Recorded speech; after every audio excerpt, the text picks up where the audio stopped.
Si vous cherchez à connaître des erreurs qu'il faut absolument éviter afin que vous puissiez augmenter vos chances d'arriver au Canada de cette année, vous êtes au bon endroit. Dans quelques instants, je vais vous présenter des erreurs que les gens commettent. Et comme on est dans une série, cette vidéo est la 4e vidéo de la série. Et dans cette vidéo, je vais vous présenter l'erreur numéro 10, numéro 11 et numéro 12 qu'il faut absolument connaître afin de les éviter et ainsi vous permettre d'augmenter vos chances d'arriver au Canada. Si vous êtes là pour la première fois, je vous souhaite la bienvenue et merci infiniment de faire partie de la grande famille. Alors, si vous voulez faire partie de la grande famille des abonnés, je vous invite instamment de maintenant à vous abonner parce que dans les prochains jours, je vais publier des vidéos très intéressantes, notamment sur le permis de travail post-diplôme et je vous assure, ce sera vraiment intéressant. Et si vous êtes là depuis quelques temps, merci pour votre fidélité. N'hésitez pas à partager la vidéo au plus grand nombre possible et vous n'avez aucune idée de combien de personnes peuvent réellement être aidés par les contenus de cette vidéo.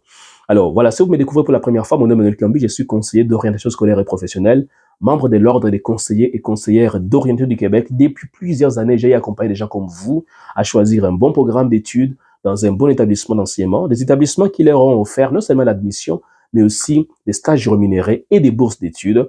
Avec les consultants réglementaires en immigration, on va vous accompagner à pouvoir obtenir vos documents d'immigration, le CAQ au niveau du Québec et le certificat d'acceptation du Québec et les permis d'études ainsi que les permis de travail coopératif au niveau du gouvernement fédéral du Canada. Avec l'équipe, on va vous préparer à arriver au Canada, on va vous trouver l'appartement, vous accueillir à l'aéroport, vous installer, vous accompagner à réussir votre première session d'études, c'est la plus difficile, et aussi on va vous aider à trouver votre premier emploi étudiant. Alors pour plus d'informations, visitez www.etudie.ca et il nous fera plaisir vraiment de vous accompagner à passer des rêves à la réalité. Venons-en maintenant dans cette 4e vidéo aux erreurs qui sont couramment commises par des gens et qui malheureusement coûtent cher aux gens qui désirent venir étudier au Canada.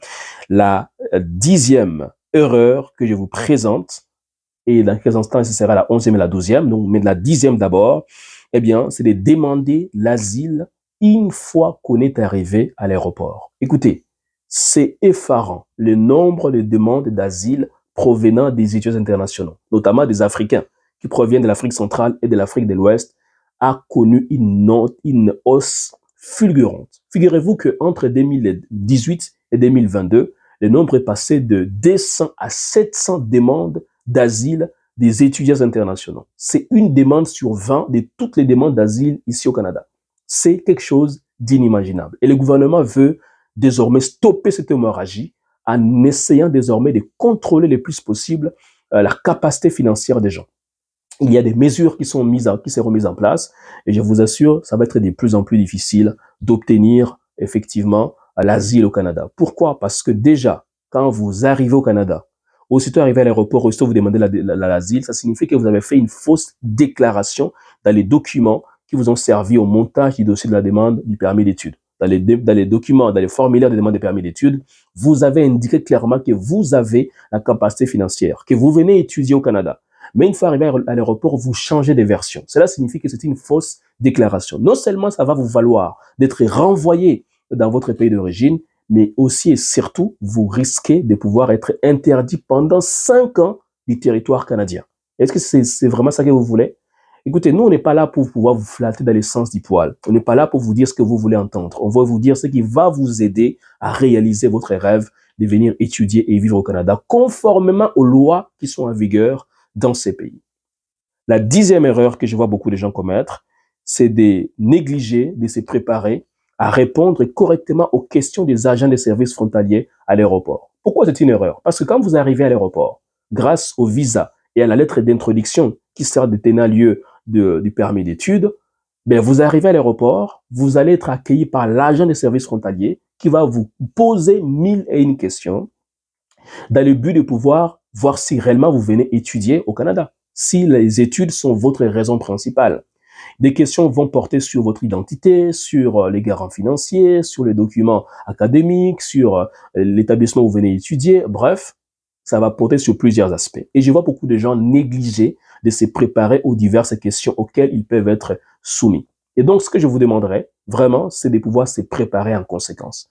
Et nous, au niveau du cabinet étudiant, on peut vous aider à ces sujets. On peut vous aider vraiment à identifier déjà, effectivement, les 15 questions les plus fréquemment posées par les agents des services frontaliers. Et comment on y répond de manière la plus efficaces possibles. Vers la fin, je vous dirai comment on peut effectivement vous aider vraiment dès maintenant à pouvoir vous préparer en conséquence.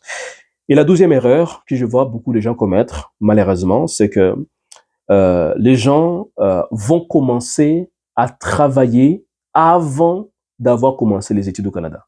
C'est vrai que le permis d'études vous donne droit de travailler jusqu'à concurrence de 20 heures par semaine et plus que 20 heures selon certaines situations. Mais vous n'avez pas droit de commencer à travailler au Canada avant d'avoir commencé vos études. C'est une violation flagrante de la loi en vigueur, notamment de la loi sur l'immigration et la protection des réfugiés. Donc, il est important de connaître cela et de ne pas vous mettre dans des situations qui vont malheureusement vous valoir soit l'expulsion du territoire canadien ou encore la suspension du permis d'études. Ne commencez pas à travailler au Canada avant d'avoir commencé les études. Commencez d'abord les études et ensuite vous pouvez commencer à travailler. Néanmoins, vous pouvez commencer à faire les démarches d'études et du travail avant. Et lorsque vous allez commencer les études, là, vous allez dire à l'employeur, écoutez, là, maintenant que j'ai commencé les études, je suis officiellement autorisé à travailler. Alors, à ce moment-là, vous pouvez effectivement commencer à travailler. Voilà donc ce que je voulais vous partager. Dites-moi dans les commentaires, quelles sont les erreurs que vous voyez les gens autour de vous commettre assez généralement. Et il me fera vraiment plaisir de vous lire. Et vous savez, en vous lisant, ça me permet de mieux vous connaître. Ça me permet aussi de découvrir des sujets, des préoccupations pour ensuite tourner des vidéos qui vont pouvoir y répondre. Alors, on se dit à très bientôt.